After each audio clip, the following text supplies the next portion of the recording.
Hola a todos, ¿qué tal? En el vídeo anterior hablamos sobre los datos que había sacado Idealista para hacer análisis de datos. Y en este vídeo vamos a hacer Machine Learning con ellos. Vamos a verlo. Hola a todos, soy Javi Data Science, matemático y científico de datos, y en este canal te enseño todo lo relacionado con la ciencia de datos. Sin más, vamos a ver el código. Mirad, por aquí, bueno, no voy a estar ejecutándolo porque esto lo ejecuté hace poco, entonces, y también hay alguna parte que tarda. Pero bueno, vamos a importar pandas para trabajar como hacemos siempre en ciencia de datos, Matplotlib para hacer visualización y ver algunas cosas sobre las variables, y Seaborn para lo mismo, para ver más cosas sobre las variables. Al importarlo vamos a hacer la lectura de datos, y entonces voy a leer el CSV que preparé en el vídeo anterior, que te lo dejo por aquí por si quieres verlo, y vemos que tenemos 189.000 filas con 46 columnas, ¿vale? ¿Cuáles son esas filas y columnas? Pues bueno, las filas son los inmuebles, ¿no? Y vemos que tenemos pues un ID, el periodo, el precio, que es lo que vamos a intentar predecir, el precio unitario, que viene siendo pues el precio partido por el metro cuadrado, ¿vale?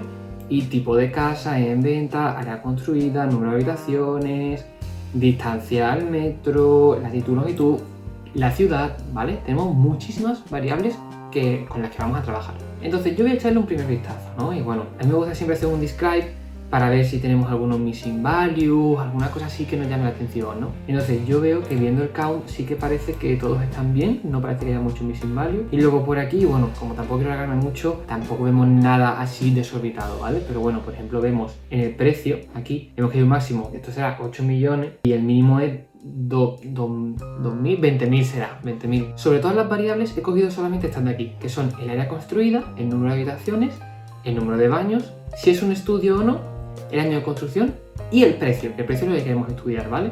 Entonces vamos a hacer un perplot para ver cómo se comparan estas variables entre sí. Vale, vamos a mirar solamente la relación con la variable del precio, ¿vale? Entonces vemos que el área construida y el precio está muy correlacionado, ¿vale? ¿Por qué? Porque es lógico que mientras más grande sea un piso, más caro es.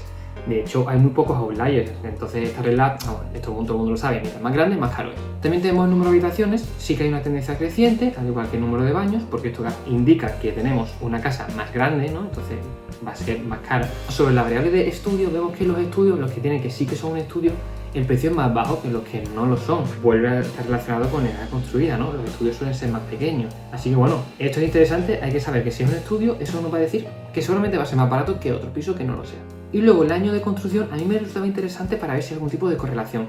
¿Qué pasa? Vemos que casi todos los pisos están construidos en esta época. Es decir, bueno, a mí lo que me llama la atención es que algunos que están construidos en el año 100. Pero bueno, aparte de eso, aquí tampoco vemos una cosa muy interesante. Yo esperaba algo que los nuevos sean más caros, pero no tiene mucho que ver, porque si yo hago un piso nuevo pequeño, va a ser más barato que uno antiguo grande. Luego, bueno, con el tema precio, vemos que hay algunos outliers, porque vemos aquí una montañita y luego vemos que esto sigue y sigue y sigue. Entonces por aquí hay algún dato que está distorsionando un poco la realidad, ¿no? Si cogiésemos solo hasta 2 millones, sí que veríamos esta gráfica un poco mejor. Pero bueno, no pasa nada. Aquí yo os recomiendo hacer una separación de ciudades. Yo, bueno, para hacer esta demostración solo voy a coger Madrid, porque he vivido en Madrid y es lo único que conozco. Y luego también voy a coger solamente 30.000 inmuebles, ¿vale? Para que las cosas vayan un poquito más rápidas. Vamos a ver un poquito las variables en sí. Vamos a hacer a ver cuántos missing values hay.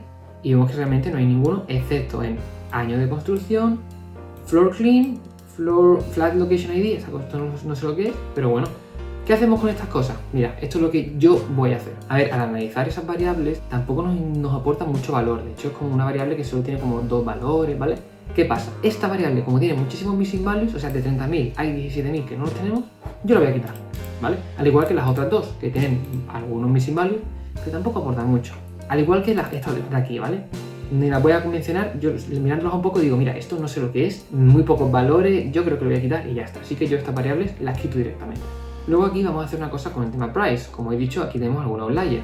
Entonces yo voy a ver cuántos pisos hay por encima de 3 millones. ¿No? Esto es 3 millones, 1, 2, 3, sí, ¿vale?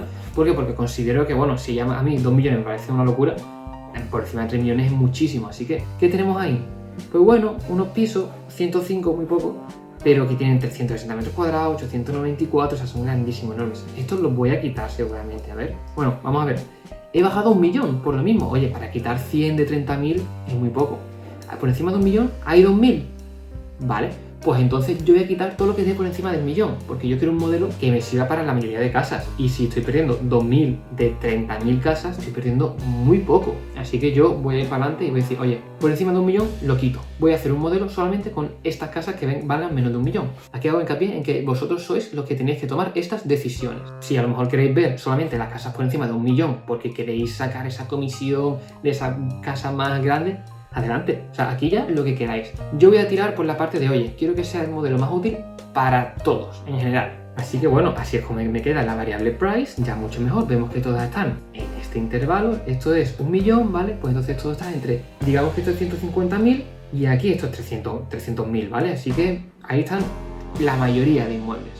Luego, aquí hago una cosa curiosa. Vamos a seleccionar algunas columnas porque tengo 40 y pico y todas no voy a querer. Entonces, yo lo que voy a hacer es voy a ir mirando un poco cómo son estas variables. No voy a hacerlo aquí. Aquí tenéis esto por si queréis replicarlo. Y entonces, aquí viéndolo, algunas columnas que no son tan útiles, ¿vale? Por ejemplo, vamos a hablar de algunas de ellas. Asset ID. Esto es el ID, no me sirve. Periodo. Todos son del mismo periodo. Add Typology. Todas son venta. Longitud, latitud no me va a aportar mucho. Y algunas que no aportan, ¿vale? Así que yo estas las voy a eliminar. Y así, tras eliminar estas variables que yo pienso que no van a aportar mucho, me quedo con 29 columnas. Me parece el número más sensato. Así que bueno, vamos a ir para adelante. Aquí ya viene lo importante, el Machine Learning, ¿no? Entonces, ¿qué voy a coger aquí? Voy a hacer primero los imports, NumPy y Pandas, siempre hay que usarlo, aunque Pandas ya lo hice antes. Luego, de sklearn vamos a sacar muchas cosas. Rich, que no lo voy a usar, pero luego el MSE, el MAE, yo en los imports siempre suelo meter muchas cosas, no todo lo que yo uso, a mí me gusta meter unos cuantos y ya luego, uy, me falta esto, pues lo meto, ¿no? De hecho esto está en otro vídeo, así que no me detengo más en esto, vamos a ver el código. Me gusta ver un poco las correlaciones, ¿por qué? Porque aquí no va a pasar tanto, ¿vale? Pero si hubiese una variable muy correlacionada con la variable a predecir, que es el precio, tendríamos que eliminarla, ¿vale? Porque si yo tengo, por ejemplo, me invento, el salario de una persona y luego tengo el doble del salario de esa persona, esa variable va a tener una correlación de 1 y estoy haciendo trampas en solitario y digo, mira, esta variable no me sirve, entonces yo la quitaría. Aquí en este caso no voy a eliminar ninguna, ¿vale? Porque veo que la más alta, que es el constructed area, es 74, que es verdad que está muy relacionado, pero esta variable es que es muy importante, el tamaño del inmueble hace falta y eso lo conocemos, siempre lo vamos a saber. Así que eso lo voy a dejar ahí. Ahora yo lo que quiero ver es, oye, voy a ver a las variables entre sí si tienen alguna correlación. ¿Por qué? Porque si yo tengo 3 variables y una es combinación de las otras dos, o peor me lo pones, si una es el doble de otra, entonces las dos van a estar muy relacionadas entre sí, de hecho, correlación 1. Entonces no me aporta mucho tener esas variables, así que yo prefiero tener un modelo con menos variables y que me aporta la misma información. Así que vamos a ver si esto pasa aquí y cómo lo solucionamos. Aquí está el código, ¿vale? Que es un código simplemente para hacer esta imagen. Aquí lo tenéis. Podéis pausar el vídeo y copiarlo, lo que queráis, ¿vale? Entonces, vamos a ver el gráfico. Si os dais cuenta, tendría que estar aquí, no en la diagonal, sino en esta parte de aquí arriba, tendría que haber algo que sea muy correlacionado entre sí. Pero claro, realmente no hay tanto. Sí que veo el constructed area con room number, lógico, ¿vale? Pero el número de habitaciones también me parece interesante tenerlo, ¿vale?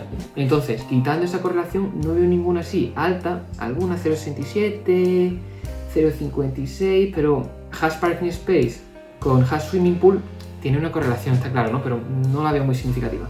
Y esta de aquí es swimming pool con garden, también swimming pool con garden. Tiene pinta de que si tienes jardín, vas a tener swimming pool y vas a tener parking. Pero tampoco me aporta, tampoco es una cosa, una locura, ¿vale? También veo aquí el build type ID, eso sí que está muy correlacionado y esto podría eliminarlo, ¿vale? Pero yo lo que quería es eliminar o el 2 o el 3, lo que queráis. Analizad esas variables y ver la que menos creáis que aporta y lo borráis. Yo en este caso he sido para adelante con eso y bueno, a ver qué sale. Vale, vamos a hacer ya el modelo. Yo voy a coger todas las columnas a las que voy a quitarle el price y el asset ID, ¿vale? Porque el price es lo que quiero predecir, el asset ID no quiero tenerlo. Entonces, y la I va a ser price, que es lo que quiero predecir, ¿no? Así que voy a hacer xtrain, xtest y train itest, va a ser train test split, xi, ¿vale? Entonces, ¿qué voy a hacer? Voy a tener xi, que es lo que hemos visto, todas las casas con sus precios, están separadas. Voy a coger una parte de train para entrenar el modelo y una parte de test para validar lo bien que lo está haciendo. De 30.000 que eran, me he quedado con 21.000, ¿vale? Del xtrain, con 21.000 casas voy a crear el modelo. ¿Y qué modelo vamos a hacer? Pues lo siguiente. Voy a hacer un random forest y una regresión lineal, ¿vale? La regresión lineal sí que tiene algunas asunciones, por ejemplo, no puede haber correlación entre sus variables y, bueno, cosas del residuo, pero no vamos a meternos en eso, ¿vale? Al final tampoco afecta tantísimo. Pero bueno, y random forest siempre se puede hacer. De hecho, a mí me gusta más random forest.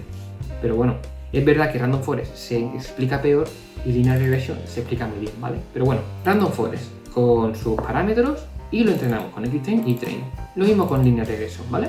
Entonces voy a coger el modelo ya de random forest entrenado y voy a predecir xtest. Lo mismo con linear regression, ¿vale? Y voy a hacer el MSE. Esto es una métrica para ver cuánto estamos fallando en la predicción. Es decir, si yo quiero que la casa valía 1.000.000 y la casa valía 1.200.000, tengo 200 de error, ¿no? Pues eso es lo que quiero ver. ¿Cuál de estos dos modelos falla menos? Entonces voy a poner el MSE y luego también voy a poner algunas predicciones, ¿vale? Decir, oye, con random forest valía tal y en verdad era tal, y lo mismo con linear regreso. A ver con cuál nos quedamos. Porque ponte que el MSE es muy similar, ¿vale? Pero a lo mejor uno lo está haciendo mejor, se ve como que lo hace mejor en general. Uno puede estar fallando más en los valores más grandes, otro en los más pequeños, ¿vale? Entonces hay que hacer, mientras más métricas pongáis, es mejor, ¿vale? Así que yo veo, final, ¿quién ha ganado? Pues el Random Forest tiene 78.000 de error, 78.000 euros, bastante bien, ¿no? Porque si yo digo, oye, eso vale 400.000, pues al final era 470 o 320, pero es un modelo que hemos creado así, más o menos rápido, sin meternos muy en detalle, y yo creo que está bastante bien. Y luego, línea de regreso sí que tiene 100.000 de error, así que parece que Random Forest va a ganar. Pero vamos a verlo con algunos ejemplos. Por ejemplo, aquí hay uno que valía 335, pues Random Forest ha dicho que es 383, oye, muy bien. Pero en línea de regreso lo ha clavado. Vamos con el siguiente ejemplo. Una que vale 685, pues 704, aquí hay unos 15 de error, unos 20 de error mejor dicho, cuando el otro ha dicho que es 57. Aquí se ha comido 11.000. Aquí vemos con los dos primeros que el Random Forest lo está haciendo muchísimo mejor. Entonces hasta aquí ya hemos creado dos modelos, los hemos comparado y vemos que nos quedamos con Random Forest. Pero ¿y si vemos también un poco de Deep Learning? Pues entonces con Deep Learning yo lo que voy a hacer es voy a crear una red neuronal, ¿vale?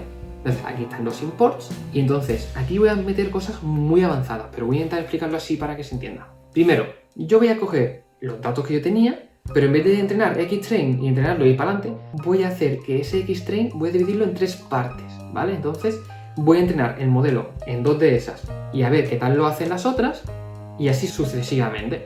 Así voy a entrenar varios modelos con diferentes muestras de ese xtrain para ver cuál es el mejor modelo que voy a crear. Entonces aquí pongo el MLP Regressor, Multilayer Persistent Regressor, que es la red neuronal, ¿vale? Con diferentes parámetros, ¿vale? Pero bueno, no es relevante ahora mismo. Lo que sí voy a hacer es, oye, estos son cosas que yo quiero que estén ahí, ¿no?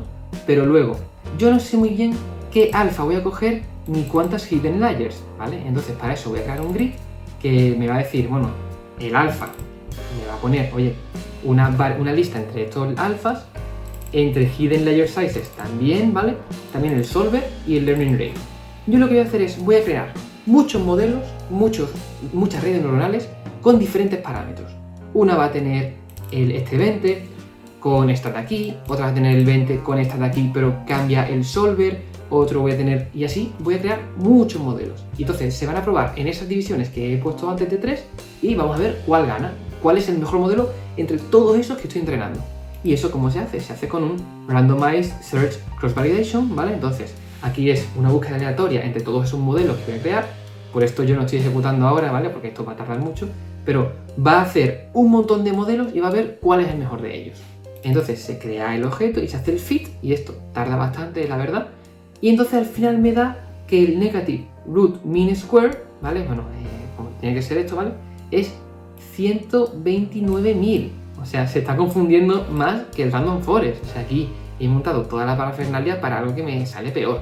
Entonces yo aquí lo que veo es que Deep Learning no me está funcionando muy bien. Mira, 142.000 de error. ¿Esto a qué se debe? Bueno, es verdad que Deep Learning funciona mejor con datos, por ejemplo, imágenes, sonido, ¿vale? Pero aquí tampoco he metido yo los mejores parámetros, lo he metido así un poco rápido, pero aún así yo no creo que lo hubiese hecho mucho mejor, ¿eh? A lo mejor un String Gradient Boosting sí, pero en Deep Learning no está funcionando muy bien. Pero bueno, no pasa nada. Random Forest lo hace bien, vamos para adelante con Random Forest. Y por último, yo lo que quiero ver es un poco, oye, cuál es la explicación del modelo, ¿no? O sea, cómo funcionan las variables. Entonces, aquí va a ser una pincelada, ¿vale? Pero bueno, por ejemplo, tengo los coeficientes de la regresión lineal, el intercept, ¿vale? Y bueno, tengo aquí el coeficiente de cada cosa, ¿no? Entonces, ¿cómo afecta esto? Pues mirad, veo que el constructed area tiene este coeficiente, ¿vale? Entonces, por cada metro cuadrado vamos a multiplicar este valor. Es decir, bueno, primero, intercept. O sea, ponemos que de entrada cualquier inmueble va a valer 82.000 euros, ¿vale? Y entonces, vamos a ir sumando valor. ¿Cómo? Pues por ejemplo, si vale 100 metros cuadrados, si tiene 100 metros cuadrados, vamos a hacer 2.971 por 1000, por 100, perdón, y me va a sumar pues 200.000 euros. Así que ya ese piso que valía 82 ahora vale 282.000. Y así vamos a hacerlo con las demás variables. Aquí vemos una cosa un poco extraña porque veo que el room number tiene una correlación negativa, es decir, a más habitaciones, menos valor. Aquí hay algo que hay que analizar bien. Esto tiene que ver con lo que he dicho antes de que estas dos variables están muy correlacionadas. No es tontería quitar el número de habitaciones, ¿eh? O sea, de hecho, si lo probáis, os agradecería que lo probaseis a quitar, ¿vale? Pero bueno, aquí en principio la está quitando por número de habitaciones. Bueno, no pasa nada, porque como mucho va a quitar 50.000 euros, bueno, se compensa por otro lado, ¿no? Por ejemplo, con el número de baños. Y luego eso es, bueno, la regresión lineal, que es muy fácil de ver, pero también se puede hacer con Random Forest, que Random Forest es mucho más difícil de ver la importancia, porque yo no voy a explicar cómo funciona Random Forest, pero sí que es más complejo. Y entonces vamos a ver un poco, más o menos, cómo es la importancia de cada variable para el valor. Entonces lo que yo veo es, bueno, aquí está el código, ¿no? Como feature importance, se hace, y tenemos que la variable más importante es constructed area. Entonces Random Forest dice, oye, esta variable de aquí me parece que es la más importante para explicar todo. Y luego seguimos avanzando, ¿no? Por ejemplo, distancia a la Castellana en caso de Madrid, distancia al centro de Madrid, distancia al metro, tiene ascensor, oye, bastante bien. Por eso aquí vemos que Random Forest parece que lo está cogiendo bien, porque si tú ves las variables más importantes, tiene sentido de que estas aporten. Y de hecho vemos que room number no le ha dado mucha importancia, le ha dado más importancia al constructed area. Por eso está interesante, por eso Random Forest parece que esto lo ha pillado súper bien. Así que nada, eso es todo. Esto es un proyecto complejo, un proyecto como de principio a fin de Machine Learning.